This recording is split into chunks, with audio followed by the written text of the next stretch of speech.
Energizer, known mainly for their batteries, have just gone and done something crazy, and I've got 3 smartphones to show you back to back in this video, and I think each one will impress you in its own way. First up, and the lowest end phone here, is the Energizer Ultimate U620S Pop. Catchy naming, I know, but it's really well built. The phone is encased in Gorilla Glass 3, has a well-placed side-mounted fingerprint scanner, and in my opinion looks every bit as good as flagships that are coming out now. LG could learn a thing or two. Also, I refuse to believe this is coincidence. The smartphone has a pop-up dual camera which creates the silhouette of one of the company's iconic batteries. It's a cool touch. It is $299, and it's easy to forget that. The phone runs Android 9, and you get a Full HD Plus LCD display that fills the whole front of the phone, and mind you, minimizes the chin a lot better than far more expensive rivals. It's got a triple camera on the back, which is not going to be close to flagship performance, but still, at $299, 10 out of 10 for effort. It's even pretty powerful. I had a meeting with the guys behind this, and whilst one of them insisted this is upper mid-range, I'd say just mid-range covers it, which is fine for the price. It runs a MediaTek P70 chip with 6 GB of RAM and 128 GB of storage. Now, the next phone, and I really think the company needs to look into hiring someone to name their products, is the PowerMax P18K Pop.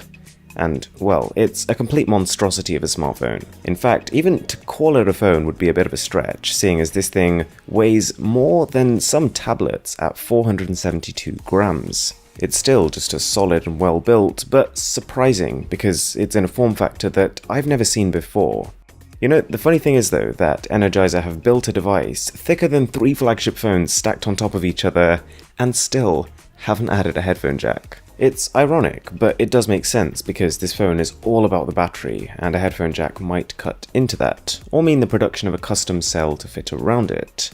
At 18,000 mAh, this is the largest battery I've ever seen on a phone, and when it releases around summertime it'll be a world record breaker.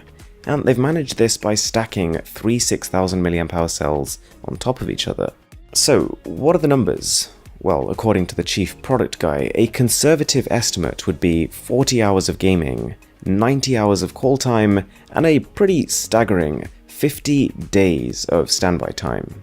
It comes with a fast charger too, but just because of how much of a unit this device is, it still takes 9 hours to charge.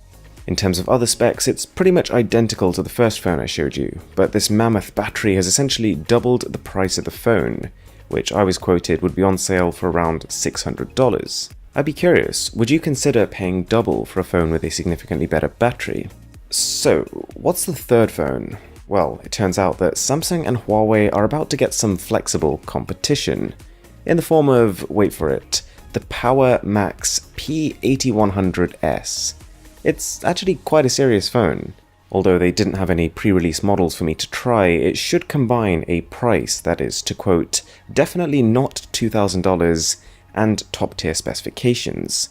There'll be a MediaTek version, but also a 5G one powered by the Snapdragon 855 chip, with a 10,000 mAh battery and a 48 megapixel dual camera setup on the back. While I was at the booth, I was also drawn to this lifetime warranty sticker that was all over the place. And turns out it's not quite what it seems, but they say that if you have any hardware or software issue in the first 3 years of using one of their phones, they'll immediately repair or replace it.